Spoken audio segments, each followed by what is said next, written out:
buenos días. Bueno, lo primero, Marta, muchas gracias por la invitación a OVELEX, por la coordinación de la jornada durante los últimos días, las instrucciones y demás, y por la oportunidad pues, de participar en este foro junto a Roberto y al resto de los magistrados que habéis invitado en el día de hoy pues, para comentar lo que se nos viene encima con el texto refundido. Y yo estoy asustado, Marta, no por el texto refundido, que un poco también, pero en fin, es que hay 469 personas conectadas. Bueno, no sé si eso me incluye a mí o no, o sea que a lo mejor son una o dos menos si no nos contamos tú y yo.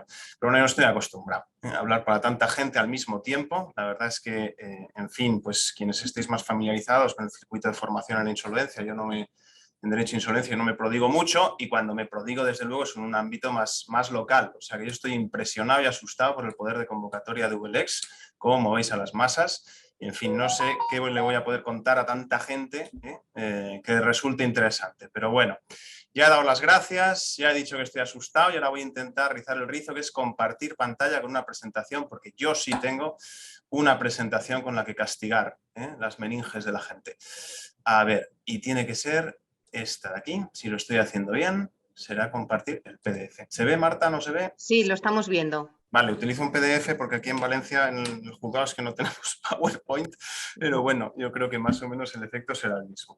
Pues en fin, a mí me toca hablar de la liquidación concursal y lo quiero hacer pues con un enfoque un poquito más amplio, poniendo pues el contexto, ¿no?, de la reforma, con algo así pues que pueda captar la atención, no lo sé, y despertar a quien todavía tenga el café con leche atragantado, si es que hay alguien a estas horas que no lo esté todavía despierto. Al final la excusa o el motivo pues, para estar aquí es el de la irrupción de una enésima reforma concursal, gran reforma concursal, sustancial reforma concursal, y a mí me preocupa menos, pues, en fin, partir de abordar un estudio minucioso de todas y cada una de las cosas grandes y pequeñas que pueden cambiar desde la legislación concursal que ahora tenemos, con la que se supone que vamos a tener, que ya veremos, sino, pues, bueno, tratar de percibir o de entender cuáles son las razones que hay detrás de esta reforma. Y yo personalmente creo que no es algo especialmente pues, profundo, sino que es evidente que las razones que impulsan esta reforma tan acusada, tan profunda, pues son los de la desconfianza hacia un proceso, hacia un mecanismo, hacia un conjunto, el derecho a la insolvencia en España, pues que no ha acabado de funcionar bien. Yo quiero hablaros hoy de cómo percibo esa manifestación o la expresión de esa desconfianza del legislador respecto del proceso, respecto de lo que se hace en el juzgado, respecto a la figura del administrador concursal, respecto de la posición del deudor. Y bueno, pues en fin, se me ocurrió relacionarlo pues con los malos de la película, ¿no? Pues cuando uno lee el Evangelio, y ayer empezamos con el miércoles de ceniza y esas cosas, pues a uno le queda ya de antemano muy claro que el personaje malo es Judas. Es como unas película Disney de esas de antes, donde más o menos pues, hay unos patrones claros. Ahora están cambiando las cosas, pero te enteras desde los primeros compases de la historia, pues quién es el malo. Creo que ha habido una sobrereacción también por parte de los colectivos profesionales de, cierta irascibilidad, ¿no? No sé si irascibilidad o abulia o melancolía hacia la reforma. Quiero también pues, reflexionar sobre si está del todo justificada o no, en cuán malo era Judas en la historia, ¿no?, de los evangelios. Bueno, yo os propongo hacer todo esto pues, abordando una serie de contenidos. Primero, pues bueno, por centrar un poco pues, la discusión o la presentación con una reflexión personal, evidentemente, sobre para qué sirve el concurso de acreedores en España y por qué tenemos la reforma que tenemos en ciernes, cómo se manifiesta la desconfianza hacia los órganos de liquidación concursal en la nueva regulación, en la nueva propuesta de regulación, qué rastro hay de la desconfianza hacia el concursado en ese mismo texto, cómo expresa el prelegislador su desconfianza hacia el funcionamiento normal del mercado. Bueno, todo eso pues pretendo resumirlo en una serie de conclusiones que compartir con vosotros al final de esta presentación, y luego pues me reservo una cita. Y ahora tengo que buscar mis gafas para empezar a leer bien. Bueno, vamos a ver, ¿para qué sirve el concurso de acreedores en España? Quiero compartir una idea general sobre lo que debería ser un proceso de insolvencia, abordar la realidad forense del concurso en España, diagnosticar las expectativas, si son correctas o no, del prelegislador y que fundamentan esta reforma, recuperar una vieja propuesta, que es vieja ya, sobre procesos alternativos a la liquidación concursal formal aquí.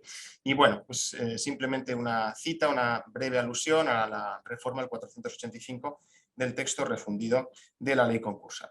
Bueno, una idea. Pues si el concurso aspira a intervenir como una herramienta de conservación directa o indirecta de la empresa, es decir, para lograr un convenio de acreedores o para la conservación del tejido económico mediante la transmisión de sus principales activos en bloque, y eso es lo que se supone que pretende el concurso, porque es lo que dice el legislador cada vez que tiene bueno, pues oportunidad de reformar la ley concursal mediante una exposición de motivos y demás. Pues si queremos que eso sea así, que el concurso sirva para negociar un convenio o para trasladar el valor de la empresa a un tercero, pues será necesario estimular que haya más concursos de acreedores y para eso diluir los incentivos negativos, extraconcursales y concursales que provocan que el concurso de acreedores sea una solución residual en España, de escaso valor económico y muy enfocada a una liquidación, y una liquidación la mayor parte de las veces formal, como ahora veremos. A lo largo de esta exposición pues habrá espacio para identificar cuáles son algunos de esos incentivos negativos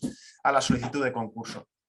Pero creo que fundamentalmente esta es la idea que debería perseguir el legislador o el prelegislador o en las discusiones que tengan actualmente en el Congreso de los Diputados y demás.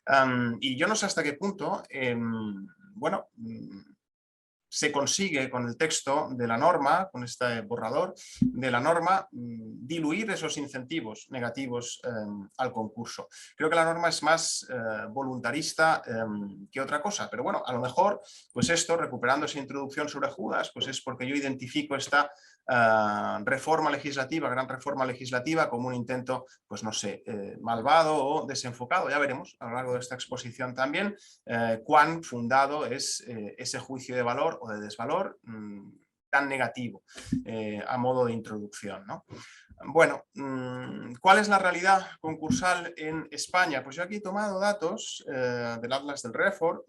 Bueno, no sé si los he interpretado del todo bien, cruzando algunas cosas, pero bueno, si vemos la evolución de los últimos 2 años, y 2019 es un año importante por varias razones. Primero, porque 2019 era el quinto año consecutivo, creo, de crecimiento de la economía española, aunque fuera pues, marginal en algunos ejercicios, pero luego de acusado crecimiento. En segundo lugar, pues fue el anterior, el inmediatamente anterior al inicio de la pandemia, ¿no? Y entonces teníamos que el 40% de las solicitudes de concurso de persona jurídica se resolvían mediante la inmediata declaración y conclusión del proceso, y que respecto del 60% restante, el 94% concluía mediante una liquidación de la empresa. Bueno, ahora vemos los últimos datos de a los que yo he tenido acceso en la última edición del Atlas Refor, la de 2021. Ese porcentaje inicial se eleva hasta el 42%, pero si excluimos del número de concursos consecutivos, el número de ese dato, el número de concursos consecutivos, el porcentaje de conclusión por insuficiencia de masa alcanza ya el 70%. Bueno, esto quiere decir algo sobre para qué sirve el concurso en España. Y el concurso fundamentalmente de una empresa en España sirve como una herramienta de conclusión formal para evitar la liquidación por los cauces del derecho societario. Creo que no es una expectativa justificada la del legislador, la de pensar que por un ejercicio pues, muy voluntarista de recepción de la directiva de insolvencia y además aprovechar eso para transformar y poner patas arriba todo el sistema concursal, el concurso de acreedores en España va a servir para otra cosa, que el concurso de acreedores va a dejar de ser una herramienta de liquidación de empresas y además una herramienta de liquidación de contenido formal en situaciones de abierta insuficiencia. Bueno, yo no sé si Roberto estaría de acuerdo o no con lo que yo voy a decir a continuación. Desde luego, pues en fin, su exposición pues, ha sido muy minuciosa, muy exhaustiva y muy brillante.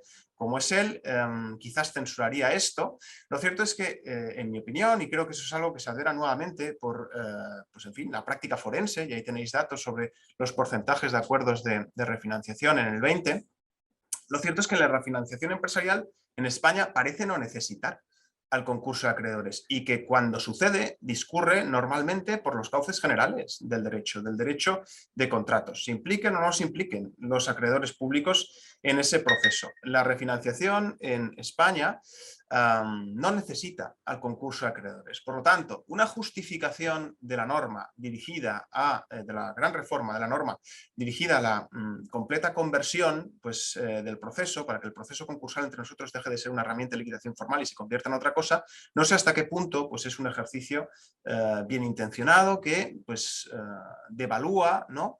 La oportunidad de reformar el resto de las instituciones concursales.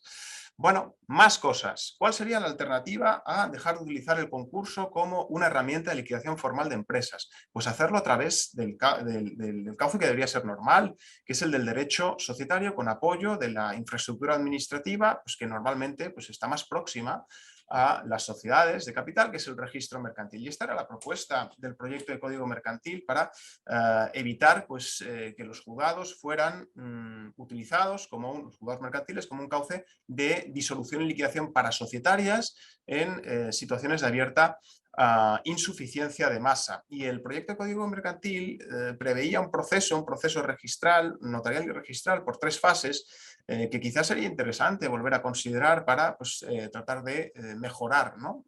La praxis concursal en España, distinguir a través de qué cauces, qué empresas tienen que seleccionar qué cauces, qué empresas pueden acceder al concurso de acreedores y con arreglo a qué utilidad para satisfacer esa finalidad real de conservación de la viabilidad empresarial de manera directa o indirecta. Bueno, se preveía un sistema de extinción de sociedades sin activo, con un procedimiento guiado, perdón, pues por los principios pues de transparencia, de contradicción, que preveía el otorgamiento de una escritura pública, su depósito en el registro mercantil, la publicidad y contradicción a través de los acreedores, a través del BOE y para los acreedores, y con enervación del deber de solicitar el concurso y cuyo desenlace pues, se traducía en la fiscalización de esa situación de insuficiencia patrimonial cuando podía ser de origen patológico, pero no por el juez mercantil de manera formal mediante la declaración y conclusión, sino a través de un experto, y luego la eventual y residual comunicación al juzgado mercantil cuando bueno, existieran indicios que justificaran la intervención del juez. Por último, ¿qué tenemos aquí? Pues el sistema de declaración y conclusión en insuficiencia de masa con apertura formal de liquidación e inmediata conclusión, pues sigue donde estaba en el texto refundido de la ley concursal y únicamente se reforma un nuevo 485 que distingue entre un cierre provisional y otro definitivo de la persona jurídica concursada. Y bueno, en mi opinión, esa distinción entre el cierre formal y el cierre definitivo, pues es por lo menos, o yo lo percibo, o yo lo entiendo, como una puerta abierta pues, a la esperanza de que se entienda que el cauce de disolución y liquidación normal para una empresa debe ser el estrictamente societario, sin recurrir al juzgado para esa solución de liquidación inmediata, pero meramente formal. Esa distinción entre el cierre provisional y el cierre definitivo invita a considerar, en primer lugar, pues que no afecta en absoluto a la doctrina pues ya establecida desde el año 11, 12, no recuerdo bien, sobre la conservación de un remanente de personalidad jurídica, la necesaria rehabilitación de los administradores societarios y su desempeño como liquidadores al margen de la liquidación concursal. Con esto al menos tendríamos pues, un concurso de acreedores que serviría para conservar valor en la empresa o para transmitir valor a terceros a través de un proceso de liquidación ordenado, y dejaríamos de utilizar los juzgados como un mecanismo, un espacio donde meramente procurar obtener una declaración formal sobre la declaración y simultánea conclusión de los procesos. Yo no sé qué es lo que va a pasar a partir del mes de junio, si tendremos la nueva reforma, tal y como ahora la conocemos, se introducirán modificaciones sustantivas o no, bueno, expirará la moratoria concursal, habrá otra, no sé si habrá una avalancha de solicitudes de concurso. Bueno, lo que sí que sé es que mi experiencia durante los últimos 2 años es que cuantitativamente los concursos no han desaparecido, todo lo contrario, pero cualitativamente el perfil de empresas en concurso se ha devaluado y se ha depreciado muchísimo, y eso es muy perceptible en un lugar aquí como Valencia, que quizás bueno, sea parecido a Barcelona, no parecido en absoluto a Madrid en cuanto a la dimensión y a las características del tejido económico. Pero yo lo que percibo, lo que intuyo es que pues, quizás tengamos una oleada de solicitudes de concurso, pero en abierta situación respecto de pequeñas y medianas empresas y en abierta situación de insuficiencia de masa. O sea que, bueno, cuantitativamente a lo mejor será un gran problema de gestión, pero cualitativamente no sé hasta qué punto pues podremos, ¿no? Probar la bondad o no de los nuevos mecanismos liquidatorios que se prevén en esta reforma de la legislación concursal. Vamos a hablar de eso y con ese acento, cómo el legislador, el prelegislador, desconfía de los órganos de liquidación concursal, que son el administrador concursal y el juez mercantil. Y si esto lo hace, ¿por qué lo hace? Y sobre todo, a favor de quién lo hace, ¿no? Bueno, principios. ¿Cómo advierto yo? Pues una visión de reproches sobre el desempeño del administrador concursal en el concurso de acreedores, pues a través de una serie de puntos. El primero, pues la posibilidad de supresión, o perdón, la supresión de las reglas que ya conocemos y con las que hemos trabajado, pues desde el 148 de la ley concursal a su actual, recensión en el 416-420, que desaparecen, ¿no? La supresión de esa mención al plan de liquidación tal y como lo conocíamos. Con la consiguiente pues, quiebra, ¿no?, de la posibilidad de tratamiento singular, de previsión de reglas específicas para las operaciones de liquidación en un caso concreto, prescindiendo de la expertise, del valor añadido, de la función que podía desarrollar el administrador concursal porque está en el mercado, porque es un operador de mercado, a diferencia del juez mercantil, que no lo es, y porque además pues, se conduce en principio pues, con objetividad, con imparcialidad, en una labor auxiliar de la autoridad judicial y en una posición pues, intermedia, no equidistante, pero intermedia, entre el deudor, el concursado y sus principales acreedores. Bueno, el prelegislador parece que no le concede mucho valor a esta función en la medida en la que prescinde, ¿no?, de la intervención del administrador concursal. En el reverso de esto es la previsión de un sistema que es tanto general como supletorio, los nuevos, los propuestos 421 a 423 bis, donde el administrador concursal sí puede tener una intervención con carácter supletorio en aquellos procesos en los que finalmente intervenga y en ausencia de previsión de reglas especiales de liquidación. Se le concede cierto ámbito pues, de comportamiento discrecional, lo cual guardaría identidad de razón, ¿no?, con lo que era la formulación del plan de liquidación en el 148 de la ley concursal, pero de manera siempre condicionada a un mecanismo de liquidación preferente que es la subasta, una subasta procesal preferente si el entrecomillado es correcto y en relación con la disposición adicional quinta sobre la previsión de la plataforma a la que luego haré referencia. Todo esto además se adoba de una manera sistemáticamente difícil con la previsión de un sistema de microliquidación para microconcursos que no reproduce estrictamente todas las reglas de los nuevos 421-423 bis y que además en cualquier caso pues quiebra con el adecuado tratamiento sistemático y eso también pues en fin me obliga a mí aquí pues a ir adelante y hacia detrás, ¿no? Hacia adelante y hacia atrás, como bueno, recuperaré después algunas de las reglas de esta sección de microliquidación, a las que luego haré especial o bueno, una referencia un poco más minuciosa. Entre ellas, pues destacar las previsiones para la transmisión de la unidad productiva y de créditos frente a terceros, que a mí es un precepto que me gusta mucho y luego explicaré por qué. Bueno, más cosas. ¿Cómo advertimos la desconfianza del prelegislador respecto del desempeño del administrador concursal? Pues si el administrador concursal no está, ¿quién está? Pues está el deudor, ¿no? Luego abundaré en si de verdad está el deudor o no. Formalmente parece que sí, materialmente veremos que no, impulsando las liquidaciones. Pero en fin, el deudor en los procesos de microliquidación está ya microliquidación, que en atención a la composición, ¿no?, del parque empresarial español, pues serán los más comunes ante los juzgados mercantiles, pues tiene un rol preferente, tiene un rol pues, muy importante en facetas pues, tradicionalmente entre nosotros atribuidas al desempeño del administrador concursal según su estatuto, la determinación de créditos, inventarios, la propuesta de un plan de liquidación, el desarrollo, la ejecución de ese plan de liquidación, la presentación de informes, con una cláusula de salvaguardia que es la de la posibilidad de nombramiento del administrador concursal por un pool de acreedores significativo. Bueno, el extremo de que el deudor esté llamado a presentar sus propios informes, desde luego, enerva, diluye, excluye la labor de fiscalización que el administrador concursal pues, hacía de la llevanza del concurso, de la llevanza de la empresa, de la revisión de su patrimonio, de las causas que generaron la situación de insolvencia y del desarrollo de las operaciones de liquidación. Y esto además pues, provoca otros efectos, y es que el juez pueda tomar decisiones de contenido económico de una manera un poco reflexionada, evidentemente, y no motivada, pero falta pues, de unas reglas de experiencia, de una máxima de ciencia, de un conocimiento del mercado y de una capacidad de análisis económico de la que el juez mercantil, en principio, carece, y afirmar lo contrario pues, sería, pues, en fin, una falacia y un ejercicio pues, muy voluntarista por mi parte, ¿no?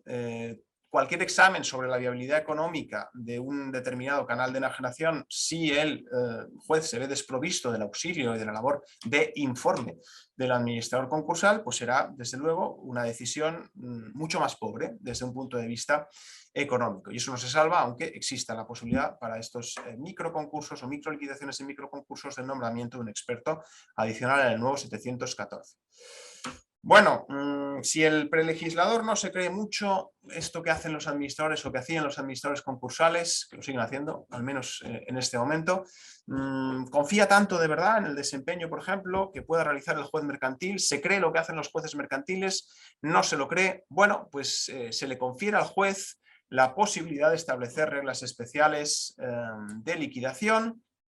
La interdicción con las reglas generales y con ese régimen general supletorio, pues en mi opinión será problemática. Ya veremos cómo se desarrolla eso en la identificación de cuán supletorio es ese régimen, qué hay de imperativo y qué no lo hay. El juez está llamado a establecer reglas. La pregunta es cuán sencillas o cuán complejas pueden ser esas reglas. Normalmente serán excesivamente sencillas por la necesidad de homogeneizar las operaciones de liquidación en todos los procesos que se siguen ante un mismo juzgado, también con arreglo a los propios sesgos, ¿no?, que utiliza el juez, con sus propias asunciones sobre cómo deben discurrir las liquidaciones y con poco espacio para captar el matiz e interpretar bien las características de un particular activo o el contexto de una empresa, ¿no? En cualquier caso, el proceso de liquidación no podrá discurrir o no podrá traducirse en una acumulación sucesiva de autorizaciones judiciales para la venta de activos. No confía tanto el legislador en el juez cuando todas estas facultades del juez, que puede haber hecho, pues, en fin, un ejercicio de erudición para establecer unas reglas estupendas de liquidación, pueden quedar sin efecto a petición de una mayoría de acreedores. Bien, por lo tanto vemos que esa desconfianza inicial que se percibe respecto al desempeño del administrador concursal, pues no sé si se explicita respecto al desempeño del juez, pero desde luego el esfuerzo del juez puede quedar en nada si los acreedores deciden que eso sea así, ¿no? Bueno, luego la legislación o la reforma, perdón, incorpora mejoras pues, para solucionar determinados conflictos en la calificación registral, como por ejemplo los artículos 415 y 415 bis. Bueno, desconfianza en el administrador, desconfianza en el juez. Vemos ya algunos indicios de que ese empoderamiento del concursado puede no ser tal, luego abundaremos un poquito en eso. ¿Y todo esto a quién beneficia? Pues beneficia a los principales acreedores del concurso. La opción por una subasta obligatoria en el nuevo 423, ¿no? Aunque, bueno, el nuevo 423 es un poco equívoco en la articulación de esa subasta, en la opción de portales electrónicos especializados o no, como luego también trataré de apuntar.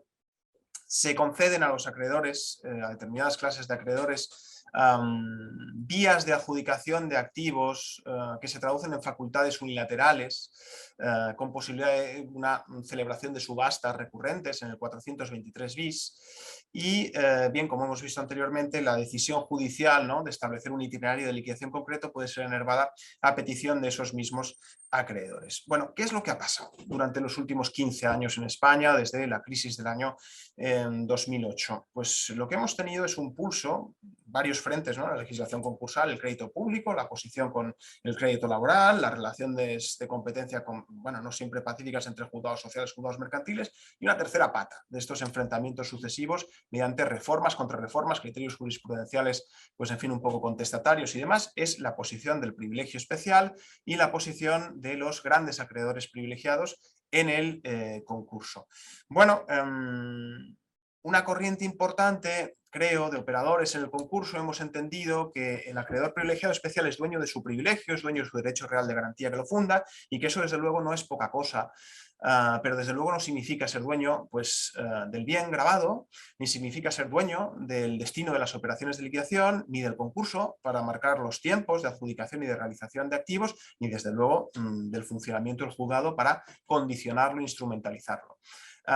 Y este pulso es el que explica, ¿no?, esos procesos de liquidación sempiternamente abiertos en las principales capitales de provincia de España durante, especialmente en Madrid y en Barcelona, durante 4, 5, 6, 7, 8 años de liquidación concursal, donde la opción preeminente, la resistencia de los acreedores privilegiados a aceptar mecanismos de enajenación más eficientes y más razonables, y la opción preeminente por una subasta, ¿no?, judicial, y el marasmo de ese mecanismo de enajenación, pues es el que ha determinado que a lo mejor los acreedores privilegiados especiales se sientan confortables, ¿no?, en una situación de poder o de control sobre la realización del activo, con arreglo a unas reglas que les resultan pues más o menos próximas a las de la liquidación de activos en la ley de enjuiciamiento civil, pero que desde luego tienen poco que ver con un acento, ¿no?, económico que trate de imprimir pues eficiencia a los procesos concursales con vistas a atender esos criterios de inspiración legislativa tan elevados de conservación del valor, ¿no?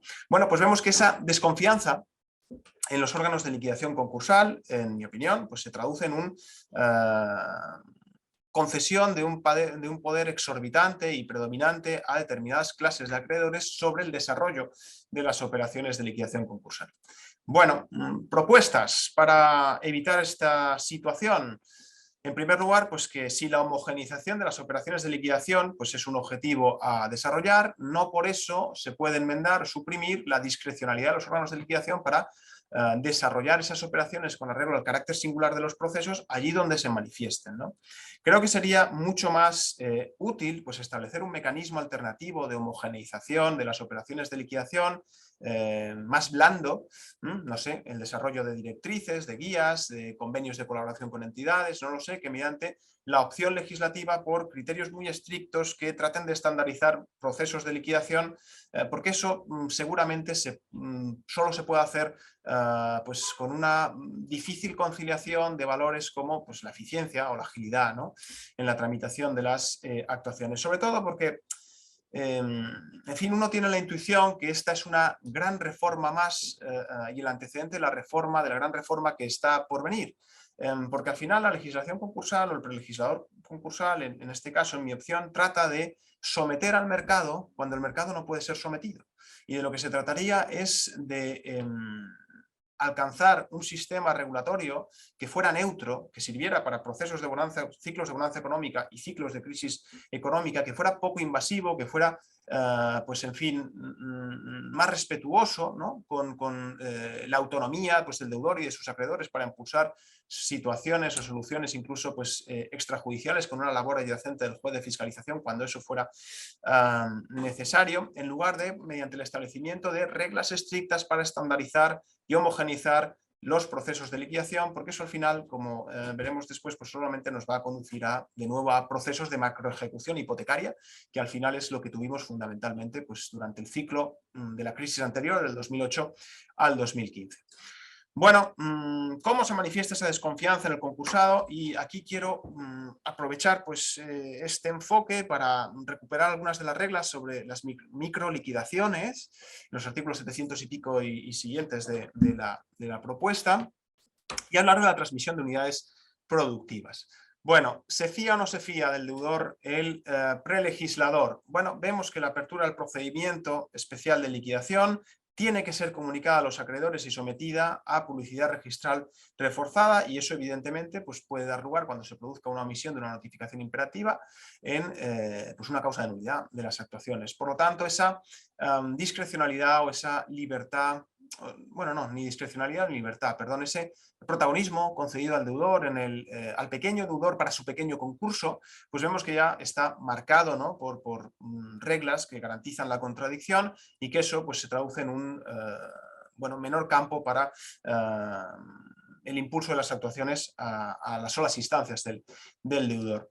Además, por supuesto, bueno, este sistema no deja de ser compatible con el extremo de que el acreedor pues, siga disponiendo de sus acciones, de acciones impugnatorias, de impugnación, equivalentes a la impugnación de los textos del administrador concursal, del inventario, de las listas de acreedores y demás, y también pues, de las acciones rescisorias, ¿no?, habituales de nuestro sistema concursal. Y además, pues los acreedores pueden exigir, ¿no?, el nombramiento de un administrador concursal.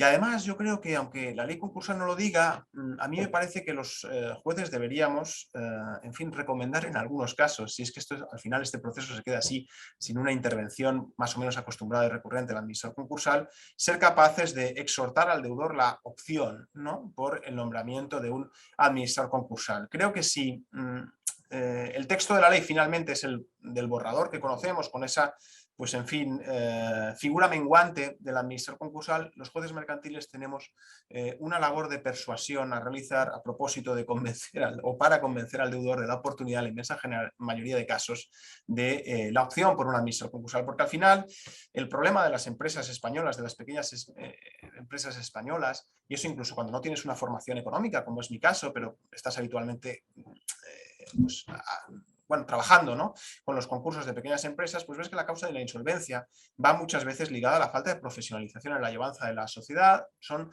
sociedades de un tamaño muy pequeño, que disponen de recursos propios muy limitados dentro de la empresa para su gestión, que tienen externalizados completamente los servicios de gestión, de contabilidad, de asesoría y demás, y que en el concurso, cuando pierden todo ese apoyo, necesitan sustituirlo por el apoyo de un órgano equivalente, ¿no? Y ese es el gran papel que puede desarrollar el administrador concursal en el concurso de una pequeña y mediana empresa, ¿no? Y creo que los jueces pues tenemos que desarrollar una, como se dice en esto de los cursis, ¿no?, una labor de pedagogía. Bueno, pues con cursilerías o sin ellas, pues esa labor de pedagogía creo que la vamos a tener que realizar. Bueno, más cosas sobre la intervención del deudor en su pequeño concurso. Bueno, debe expresar en cualquier caso si opta o no por el nombramiento de un administrador concursal al tiempo de solicitud de la apertura del proceso especial de liquidación, y aquí es donde los jueces tenemos que convencerle, creo yo, de que sí lo haga. Puede realizar su propuesta de plan de liquidación y esto es curioso porque junto con la dilución de, bueno, el protagonismo, la intervención de los órganos de liquidación tal y como los hemos conocido, no solamente va a cambiar quién discute, ¿no?, sino, o contra quién se discute, sino la forma de discutir, la estandarización de un derecho procesal mediante formularios. Bueno, yo creo que eso es positivo, siempre y cuando pues, no se traduzca en el empobrecimiento, ¿no?, de nuestro circuito de litigación, pero esta opción, ¿no?, por la estandarización del derecho procesal, la opción por dejar el derecho procesal como lo que es, un instrumento de trabajo, y reconducirlo a un sistema de formularios, ¿no?, donde sea pues, más evidente, ¿no?, identificar conflictos, identificar argumentos y buscar soluciones, pues es una opción intelectualmente para mí atractiva. Bueno, algunas conclusiones, anticipando algunas conclusiones. El deudor, como ya hemos dicho, puede encargarse de impulsar las operaciones, de diseñarlas y de impulsar las operaciones de liquidación, con apoyo a ese sistema de plataforma electrónica que veremos después, elabora sus sistemas trimestrales. Y la pregunta es, ¿qué hace un juez como yo en un sitio como este? Es la cuestión al final. Oiga, si el deudor es... y en fin, utilizando ahora pues una máxima jurídica muy consolidada y de sofisticada formulación, que es la de yo me lo guiso, yo me lo como. Entonces, ¿qué pinta el juez? ¿Qué pinta este señor en concurso? ¿Por qué este señor no liquida su empresa a través de los cauces normales del derecho societario?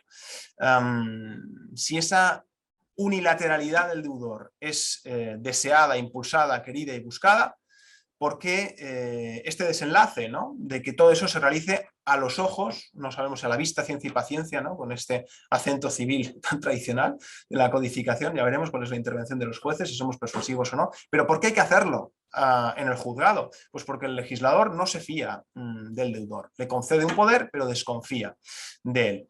Bueno, manifestaciones de eso también, pues es la de la estandarización de procesos de liquidación para los que habitualmente son los principales activos, tal y como llegan las empresas a concurso, de una pequeña empresa, su cartera de créditos contra terceros pendientes de reclamación, y esto a mí me parece positiva, esa opción del 711, por bueno, expresar cómo se van a reclamar esos créditos y en qué tiempo, sobre todo, y pues unas reglas específicas para la venta de unidades productivas en el nuevo 710, en este proceso especial de liquidación.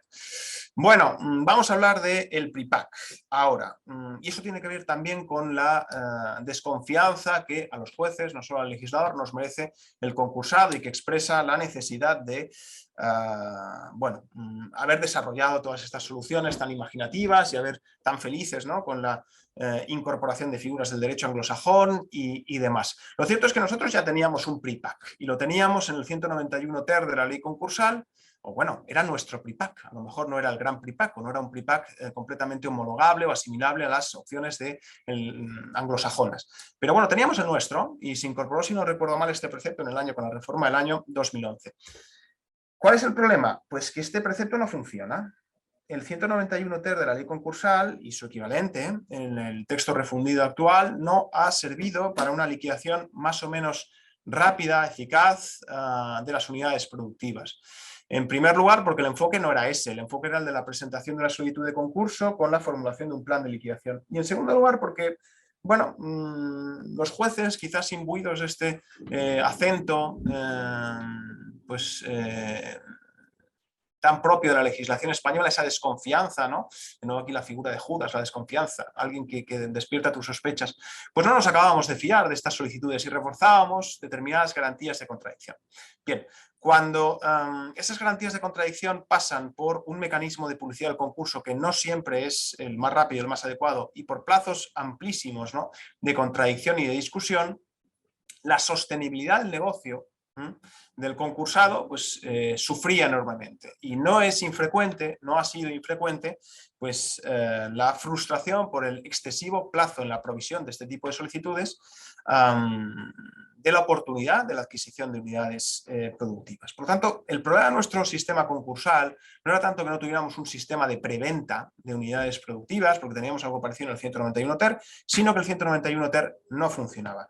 Y a esto le añadíamos, junto con esta desconfianza, pues otra gran manifestación legislativa sobre la desconfianza hacia el concursado, que es la que creo, en mi opinión, la regla más funesta del sistema concursal español y respecto a la que se habla poco o poquísimo y a la que no afecta la propuesta de reforma. El extremo de que sea el propio deudor o sus personas vinculadas quienes puedan adquirir su empresa. ¿Quién va a estar interesado en la conservación del tejido empresarial cuando el tejido empresarial español es micro? ¿Quién va a estar interesado en la adquisición de una microempresa? Pues oiga, su dueño. No puede ser otra persona, excepcionalmente si es una unidad, en fin, una empresa pues, que amanece en el concurso con gran trascendencia económica y con una unidad productiva pues, muy interesante, pues podrá haber inversionistas o podrá haber competidores. Pero la realidad o el problema de la legislación concursal es que no se adapta bien a la fisonomía o no se adapta bien a la fisonomía del tejido empresarial español. Si queremos incentivar los mecanismos de adquisición de unidades productivas, tendremos que reconducirlos a cuál es esa realidad. La realidad es que si vamos a vender unidades productivas serán las de las pequeñas empresas, porque son las que proporcionalmente en un 80% o en un 98%, perdón, hay SL en España y en un 80 y pico por ciento son pymes, son pequeñas empresas. Tenemos, creo que son entre un 10 y un 15% más de microempresas que Alemania o Estados Unidos, creo recordar, tampoco conozco, recuerdo ahora exactamente los datos. Pues enfoquemos la venta de unidades productivas hacia eso. Bueno, ese fenómeno económico, ¿quién va a invertir en una pequeña empresa? ¿Quién la conoce? ¿Y quién la conoce? Su propietario. Si no acabamos con la posibilidad de que sea el propio socio mayoritario de la sociedad, socio único muchas veces, el mismo grupo familiar, ¿no?, o sus personas vinculadas quienes adquieran una empresa, con rehabilitación de su situación financiera, sus pasivos, pues seguiremos teniendo un sistema de venta de unidades productivas pues que será muy, muy residual, porcentualmente residual. Yo, por ejemplo, esta semana, el lunes pasado, pues utilizamos aquí en el juzgado, o la semana pasada, no lo recuerdo, bueno, una venta de unidad productiva bastante importante para lo que es la dimensión de Valencia. Pero actuaciones de ese tipo son muy excepcionales, es muy infrecuente y ventas de unidades productivas respecto de pequeños negocios prácticamente no se producen nunca, ¿no? Y es pues por esta regla sobre la que no se discute y que manifiesta una vez más o que expresa una vez más la desconfianza del legislador hacia el concursado. Como la desconfianza es el gran motor, el gran principio que inspira la legislación concursal en España y por eso es ineficiente. Bueno, vamos a hablar del PRIPAC. Ahora sí, el PRIPAC en la reforma. Y antes de hablar del PRIPAC en la reforma, pues el PRIPAC de antes de la reforma. Las directrices de Barcelona en diciembre del año 21, que luego fueron replicadas, ¿no?, en Baleares y en fin, creo que Madrid pues también pactó su propio sucedáneo, o los jueces de Madrid discutieron sobre su propio sucedáneo, adaptación de estas reglas, ¿no? Bueno, mi opinión sobre todo lo que venga de Barcelona, yo además me formé allí y estoy muy agradecido a mis años allí, fueron estupendos, pues mi opinión siempre es buena y creo que tiene el gran valor pues, de la iniciativa, la propuesta, el ir un poco más allá, ese talante progresista, ¿no? En la o expansivo en la interpretación de las normas, y todo esto tiene un gran valor y es un gran ejemplo. Además, la obligación asumida por todos los jueces de unificar criterios y demás. Bueno, el problema de estas reglas es que si bien se ubicaban en un plano pues, metalegislativo, ¿no? En esa fase preliminar, con nombramiento de un experto, el problema de su cobertura estatutaria, el problema de su retribución y demás, el verdadero problema de esto es que, bueno, esas reglas, porque los jueces mercantiles de Barcelona, claro, tampoco podían hacer otra cosa, pero había que darles un tratamiento procesal posterior que no era sino reconducir esos intentos de transmisión de la unidad productiva en fase preconcursal a la solución concursal, y la solución concursal es la de la adaptación del 191 ter de la ley concursal en el 530 y con esos problemas sobrevenidos de contradicción. Por lo tanto, al final, los riesgos que determina ese protocolo de bueno, ubicación de una persona o nombramiento de un experto sin una cobertura estatutaria específica y demás, con una ventaja que es muy relativa porque al final no evitas la aplicación del sistema del 191 ter de la ley concursal, pues en fin, bueno, es lo que hacía, en mi opinión, pues dudosa, ¿no? La utilidad de las directrices, por más de su grandísimo valor desde un punto de vista tanto orgánico como sobre todo intelectual y jurídico. Quiero enfatizar eso, por supuesto que sí. Bueno, ahora tenemos nuestro propio PRIPAC. En la nueva propuesta, el 224 TER, ¿de acuerdo? Los problemas siguen siendo los mismos, identificar cuáles son las ventajas de estos mecanismos y cuáles son sus riesgos. Entre las especialidades, pues 2 puntos. Que recurrir a este proceso no exime del deber de solicitar el concurso, ¿no? Por lo tanto, pues en fin, no acabo de advertir cómo si tenemos esos incentivos tan imperiosos para solicitar el concurso a tiempo, que son los de comunicación de responsabilidades, ¿por qué vamos a hacer una tramitación paralela, ¿no? Previa de una venta de unidad productiva cuando la podemos hacer ya en el concurso, ¿no? Y en segundo lugar, pues una regla particular que enmienda en parte la del 224.2 cuando hace referencia a que quien realiza la oferta no puede actuar por cuenta del propio deudor. No sé si es que aquí lo que se trata es de derogar de manera implícita, yo creo que no, creo que es simplemente pues, la opción por una redacción que sea problemática, pero que no quiere decir otra cosa, sobre el tratamiento de las personas vinculadas en la adquisición de unidades productivas, ¿no?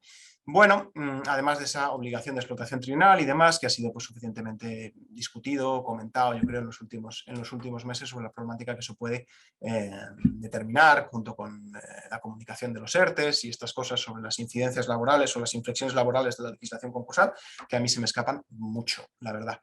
Bueno, normas, pues mira, recuperando estas normas adicionales que merecen algún comentario, pues recuperando esa pulsión, ¿no? Con la dimensión laboral de las reglas concursales, pues la nueva opción, más allá de los intentos del texto refundido por reafirmar la competencia del juez del concurso en supuestos de sucesión de empresa y juntamente con ello, pues que ese sistema de PRIPAC convivirá con esa regulación más acostumbrada entre nosotros de presentación de solicitud de concurso, ya no con plan de liquidación, sino con venta de unidad productiva, donde se opta por el diseño de un sistema concurrencial con posibilidad de mejora de pujas. En fin, no sé hasta qué punto esto puede ser práctico o no, o puede ser confuso, el hecho de que se prevean fases de mejora de las pujas y bueno, la opción también legislativa por abundar en esas inflexiones de la legislación concursal, en este caso con la interacción de legislación especial, como por ejemplo pues, programas de cumplimiento normativo, de derecho a la competencia y demás. Bueno, propuestas para mejorar esta aversión o esta desconfianza hacia el deudor. Pues poner las cosas en su sitio, entender que el concurso es una solución liquidatoria, que las pymes necesitan una solución de liquidación concursal, específica y antes de eso un mecanismo específico para el derecho de sociedades, diluir en cualquier caso los incentivos negativos a que una empresa familiar solicite el concurso. Por el contrario, permitir la transmisión dentro de los mismos grupos de control societario de pequeños negocios para fomentar la transmisión de unidades productivas. Todo esto, en mi opinión. Desconfianza en el mercado. desconfianza, me quedan como 5 minutitos, vamos a ir un poco más rápido. La desconfianza en el administrador concursal, en el juez, en el deudor. ¿Cuánto se fía el prelegislador del mercado? Bueno, ya hemos anticipado algo sobre esta visión tan imperativa de las normas de liquidación, tan estricta en algunos diseño de esos estándares para homogeneizar los procesos de liquidación. ¿Todo esto qué quiere decir? Pues que el legislador español no se acaba de fiar del todo de las fuerzas del mercado, ¿no? No es una opción liberal la suya. Vamos a ver en particular cómo las nuevas opciones de liquidación telemática o electrónica, pues bueno, pueden agostar el prometedor horizonte, en mi opinión, bueno, el trabajo, la interacción o la opción por que la liquidación concursal se desarrolle a través de entidades especializadas. Bueno, todo esto forma parte de una visión muy personal, de un escrúpulo, de un prejuicio sobre, bueno, no, ni escrúpulo ni prejuicio, una asunción sobre qué creo que funciona bien en el concurso y qué es lo que creo que no funciona tan bien. En mi experiencia, yo al final aquí lo que puedo transmitir es una experiencia. Creo que la opción por la liquidación concursal a través de entidades especializadas, eso sí, entidades especializadas con cara y ojo, con prestigio en el mercado, es la solución más apta para hacer normal en el concurso lo que es normal en el mercado. Aquí, pues en fin, reproduciendo o parafraseando pues, las reglas de nuestra transición democrática, ¿no? Hacer normal en la calle y todas estas cosas, pues oiga, ¿cómo se venden los activos en el mercado? Y si se venden de esa manera y a través de determinados canales y con la intervención de un circuito profesional, ¿por qué no incorporamos eso al concurso? ¿No? No acabo de entender los obstáculos o las razones que aconsejan que la venta judicial, la venta concursal de activos, perdón, tenga en primer lugar un marcado acento judicial y en segundo lugar un tratamiento específico. ¿Cómo se venden los activos de esa naturaleza? Los inmuebles, pues, o los muebles, o el equipo industrial en el mercado. Pues de la misma manera en que eso se haga en el mercado, habrá que hacerlo en el concurso si lo que queremos es que la liquidación concursal sea eficiente. Y no solo eficiente, sino transparente y segura. Entre otras cosas, porque solo optando por soluciones de mercado se pueden maximizar verdaderamente el producto de las operaciones de liquidación. Para mí, pues, me pareció entender en los momentos más inmediatos, más apremiantes y más duros de la situación de pandemia con la legislación del estado de alarma, que la legislación concursal iba a avanzar hacia esa línea. Pero vemos en esta propuesta de reforma del texto refundido que los pasitos hacia adelante que se dieron durante el estado de alarma, parece que ahora pues, el legislador no está tan seguro de que eso sea una buena idea y vamos un poquito hacia atrás. En mi opinión, y es una opinión pues, bueno, pues ya pues, formada, ¿no? Por una experiencia de los últimos pues, 7 años como juez de primera instancia mercantil, pues es que la opción por la intervención judicial, la intervención y los circuitos públicos en la generación de activos merma la tasa de recuperación de valor, la eficacia y la eficiencia en la tramitación de los procesos y porque implica unos costes de oportunidad que no están justificados por sus resultados o por sus ventajas, ¿no?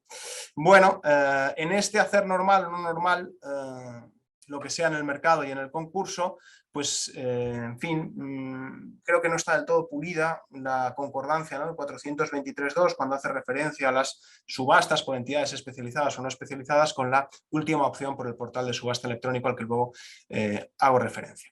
Bueno, pues es la gran novedad en cuanto a las soluciones de liquidación, en esa nueva disposición adicional quinta de la propuesta, la creación de un portal de liquidación que trata de reproducir pues, mecanismos, ¿no? De mercado, pues, plataformas electrónicas para la venta de activos. Bueno, oiga, si usted está intentando replicar plataformas digitales de venta de activos en el mercado, asumiendo sus soluciones, sus principios, sus mecanismos, ¿por qué no deja usted que sean esos agentes quienes realicen, ¿no? esa labor? ¿Qué necesidad hay de disponer un portal de liquidación impulsado por el Ministerio de Justicia si podemos recurrir a soluciones privadas, sí, pero soluciones de mercado, ¿no? Que son precisamente las que en desarrollo de esos principios que se tratan de replicar han demostrado que esos canales pueden ser eficientes o activos pueden ser razonables para la venta de cualquier activo en el mercado. Características, rasgos de este nuevo portal de liquidación, pues su impulso por el Ministerio de Justicia, su carácter público, la incorporación de un catálogo de activos con labores de información de incorporación pues por el propio deudor o por el administrador concursal donde lo haya.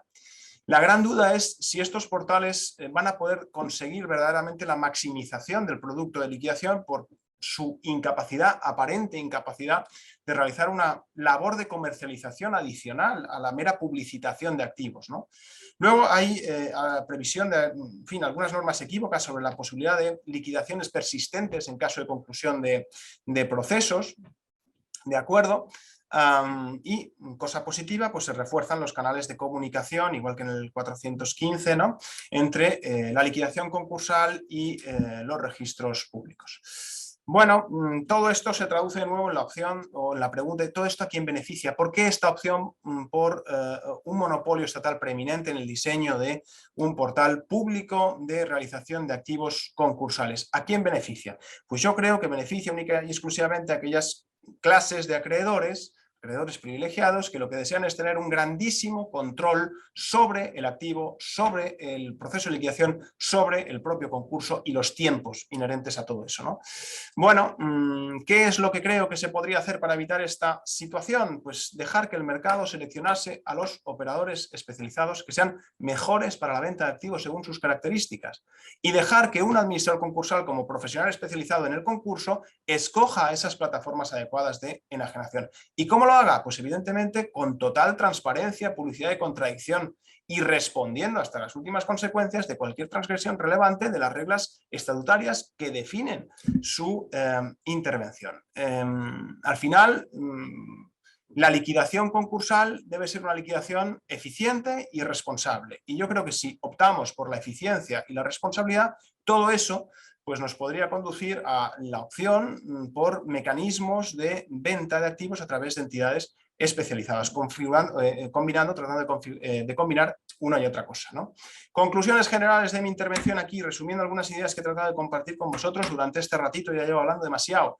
Pues que el concurso en España, por mucho que nos empeñemos, yo no creo que vaya a ser otra cosa que un mecanismo de liquidación y en particular un mecanismo de liquidación formal. ¿Por qué el concurso es eso? Pues porque existen incentivos negativos a su solicitud y dentro del concurso, que hacen que la opción por el concurso no sea atractiva para el empresario, sino la última ratio y además como en la inmensa mayoría de los casos actualmente y seguramente cuando cese la moratoria incluso con esta nueva norma, pues como un mecanismo de liquidación formal para evitar el recurso a las normas societarias. Creo que, en fin, el impulso, el desarrollo de las soluciones de refinanciación y las alertas tempranas y demás, todos los grandes tótems, ¿no? Retóricos casi, que justifican una reforma de estas características, pues discurren habitualmente por las soluciones normales del derecho y por lo tanto pues no está del todo justificado desde el punto de vista de la oportunidad legislativa, en mi opinión, una reforma tan grande en este momento pues tan incierto en el que no sabemos qué es, con qué nos vamos a enfrentar, a qué nos vamos a enfrentar cuando pues, se alce la moratoria. Por último, respecto de las nuevas opciones del legislador concursal, pues creo que no es una buena opción prescindir del administrador concursal y creo que no es una buena opción fingir que esa opción se hace para acentuar la importancia del desempeño del deudor cuando en realidad se está tratando de trasladar poder de control a determinados grupos de acreedores. Pero estas son mis opiniones y como en el caso de Judas, pues podrían estar equivocadas. Judas es el malo, pues porque entre nosotros, para la tradición católica, pues hemos optado, ¿no? por los evangelios, los sinópticos y el de San Juan, pero hay otros, ¿no? Otros, pues los apócrifos, y entre ellos pues el evangelio de Judas, parte de un códice que se descubrió al parecer pues en Egipto, 1 o 2 siglos después de Cristo, en el que se explicaba que que Judas no era el malo, todo lo contrario, es que era el bueno, era el favorito de Jesús. Pues es posible que mi visión quizás no exenta bueno, pues de un acento agrio o desesperanzado o melancólico en lo que pueda dar de sí esta reforma concursal, pues sea equivocada y que todas estas instituciones concursales pues novedosas pues ayuden a que el concurso de acreedores sea otra cosa y sea otra cosa mejor. Bueno, yo por mi parte, pues desde luego espero que eso sea así y estoy convencido que VLEX, con su interés y su afán y su empeño por organizar jornadas formativas pues de tanto éxito como estas y que con tanta participación que a mí me resulta pues tan sorprendente como abrumadora, pues estoy convencido que también jugará un importantísimo papel para que eso sea así entre nosotros. Así que de nuevo mis felicitaciones a VLX, a Marta y al resto de las personas que lo habéis organizado la jornada de hoy y mi agradecimiento por haberme invitado. Y ahora voy a intentar dejar de compartir la pantalla para ver si alguien tiene alguna pregunta que yo sea capaz de contestar, eso sí. Mira, pues sí, tengo algunas preguntas para ti. Venga. Mira, la primera, ¿puede considerarse que los concursos de conclusión directa han aumentado a causa de los efectos de la pandemia o considera que no ha existido dicha afectación? Bueno, pues ¿quién ha hecho esta pregunta? Alguien del chat. Pues Sí. no tengo la más remota idea. No lo sé. Entonces, no tengo ni idea. Oigan, yo llego aquí a las 8 de la mañana, me voy a las 6 de la tarde y luego me pongo en la cola del Mercadona como todo el mundo, que además es lo típico aquí en Valencia, es el Mercadona, como comprenderéis. No lo sé. Yo como juez soy incapaz de descifrar cuál es la realidad económica detrás de las situaciones. Tengo intuiciones en la medida en la que voy ganando cierta experiencia. Hombre, pues en atención a la entidad o a la tipología de la empresa en concurso, por lo menos en un sitio como Valencia, que está cada vez más alejado de Madrid, pero que no deja de ser representativo a nivel pues, español, porque es bueno, pues la tercera región económica de España casi, si no me equivoco. Tenemos empresas de servicios, de hostelería, alguna de logística, sectores pues que, bueno, de manera parece que bastante evidente están muy vinculados o muy azotados con algo de turismo también, muy maltratados, ¿no? por la pandemia. Yo creo que pronto tendremos la oportunidad de desestacionalizar, ¿no? ese fenómeno y sabremos si esta inercia de declaración y conclusión en un porcentaje tan elevado se debe a la pandemia o, como parece o como yo intuyo, pues es una dinámica mucho más profunda que expresa cuál es la utilidad del concurso y cuál va a ser la utilidad del concurso en lo sucesivo. Y yo me temo que sin el efecto pandémico de por medio, en la medida en la que, bueno, es de esperar que se consolide la recuperación económica y tal, con todo, creo que estos porcentajes se mantendrán porque es una intuición, evidentemente, que podéis compartir o no. Tiene que ver con una opción, con cómo entiende la gente la utilidad del concurso.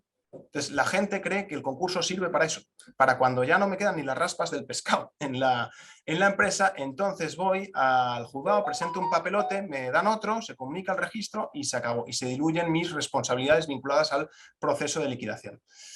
Esa es mi visión, pero yo, como os decía antes, pues, en fin, tengo una... bueno, pues formación muy limitada y una capacidad de entender la realidad económica que no es mayor que la de cualquier persona. Con lo cual, ¿qué crees? ¿Que habrá también una avalancha de solicitudes de concurso? Sí, pero yo creo que, claro, esto es de los futuribles y tal. Claro. Yo creo que tienen que pasar dos cosas importantes. Lo primero, que el Valencia gane la Copa del Rey, que nos hemos clasificado ayer para la final. Y lo segundo, sí, se alzará la moratoria y tendremos pues, un montón de solicitudes de concurso. Y yo creo que en un porcentaje abultadísimo de declaración y conclusión.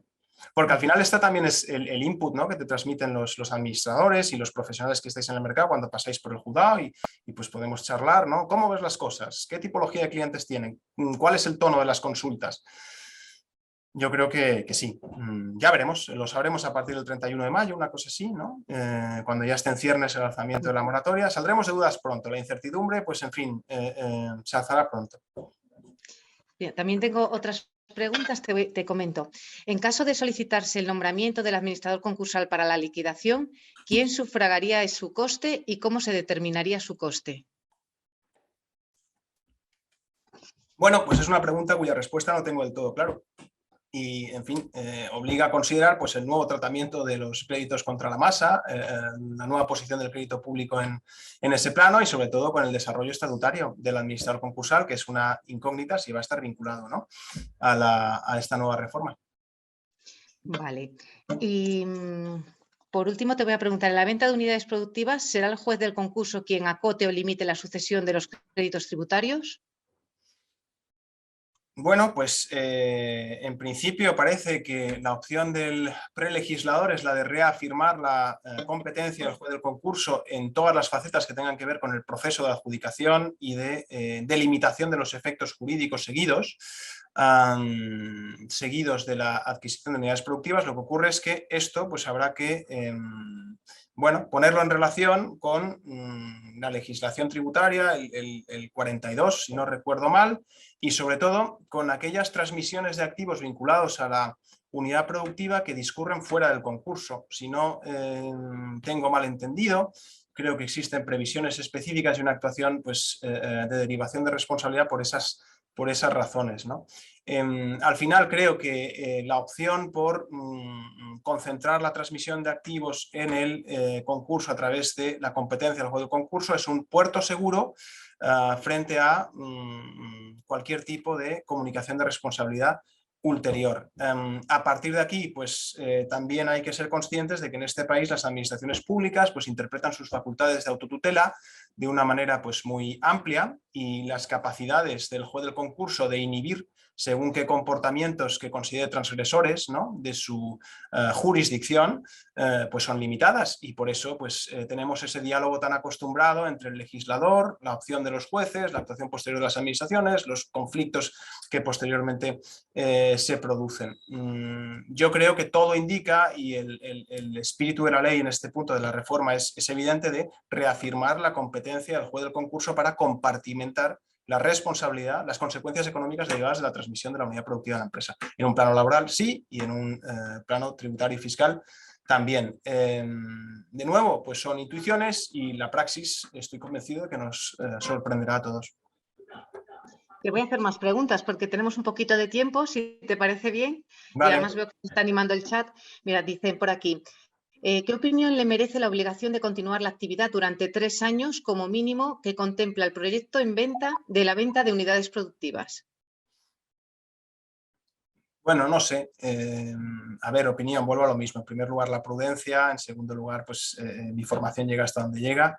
A mí me recuerda, me acuerdo, una de las primeras cosas que hice siendo juez fue empaparme, ¿no?, el Código Civil catalán, porque yo empecé siendo juez de pueblo en un sitio pues, rural de Barcelona y tal. Y la diferencia con la compraventa española sobre la regulación de los vicios ocultos en el Código Civil, pues era un plazo de conformidad en el Código Civil catalán amplísimo y tal y cual. Pues a lo mejor tiene que ver con esto, ¿no? Es una reforma de inspiración catalana. Hombre, la obligación de conservar la actividad empresarial. Oiga, y si las cosas van mal, ¿qué pasa, no? Creo que tiene un eco, un sesgo parecido a la legislación del estado de alarma sobre las interrupciones de la prestación de la actividad laboral y demás, quién se podía acoger a ERTE, si luego había una rehabilitación o no posterior, qué es lo que ocurría si había una interrupción definitiva de la actividad empresarial. A mí, en primer lugar, pues me parece que no opera como un buen incentivo para la venta de unidad productiva, desde luego. Y en segundo lugar, creo que cualquier incumplimiento de esa obligación pues habría que reconducirla de una u otra manera a la competencia de un juez del juez del concurso mediante su rehabilitación, no sé si su reapertura, pero al menos sí su rehabilitación para determinar en qué grado se puede exigir o no responsabilidad al adquirente de la unidad productiva cuando puede estar justificado por causas económicas la interrupción o el cese de esa actividad o su transformación. Entonces, a mí me parece que es otro sesgo de estos, otra manifestación de que el legislador trata de dominar el mercado, ¿no? Y hombre, no es que aquí, pues, en fin, yo tengo aquí la foto de mis hijos, no tengo una foto de Margaret Thatcher ni de Ronald Reagan, no es una opción la mía ideológica por el neoliberalismo ni estas cosas, pero oiga, no puede usted dominar a las fuerzas del mercado, ¿no? Entonces, la actividad económica discurre por planos y con arreglo a estímulos y con arreglo a circunstancias que no son las que tiene que considerar el legislador para disponer una ley clara, precisa y sobre todo estable y bastante, y no extralimitada. Y creo que, bueno, es un problema de concepción de para qué sirve la legislación, ya no solo la legislación concursal, sino cómo regular el mercado. Es un problema de estos de better regulation, hasta dónde debe llegar la regulación que tiene un sesgo económico. Y esto en mi caso, pues en mi opinión, perdón, es una extralimitación. Creo, no sé. Te voy a hacer alguna pregunta más porque veo que el chat se ha animado y seguimos con tiempo, así que te voy a preguntar a ver qué te parece. ¿Cómo es posible que se decrete un concurso express si no se han presentado cuentas en varios años? ¿Cómo casa eso con la buena fe exigida? Pues oiga, pues porque mire, la diferencia entre un juzgado mercantil y los cuadros del 2 de mayo es que aquí no fusilamos a nadie. A ver, en primer lugar, ¿se presentan o no se presentan las cuentas? Bueno, no se presentan. ¿Existe un mecanismo de, bueno, de complemento, de exigencia de complemento de las solicitudes de concurso que se puede actuar? Sí. Al final, el concursado pues presenta ante el concurso la contabilidad de la que dispone. Bien. ¿Es ortodoxa? No, en este caso es heterodoxa insuficiente. ¿Es bastante para que el juez realice un juicio indiciario sobre la situación de insuficiencia patrimonial? Pues ya está. ¿El juez debe descender hasta el último grado en el auto de declaración y conclusión a excluir cualquier género de responsabilidad? No. ¿Por qué? Porque el concurso no sirve como mecanismo de... no debería servir como un mecanismo de exigencia de responsabilidades. Entre otras cosas porque lo desincentiva, las solicitudes. Y en segundo lugar porque es, en mi opinión, pues una interpretación desproporcionada al significado de la calificación concursal. Pero está aquí la magistrada Mar Hernández ya, yo creo que ella seguro que, vamos, como fue la directora de mi promoción de magistrados mercantiles, pues ella me dirá, has dicho una barbaridad. Y yo diré, pues lo que diga Mar, y entonces pues ya está.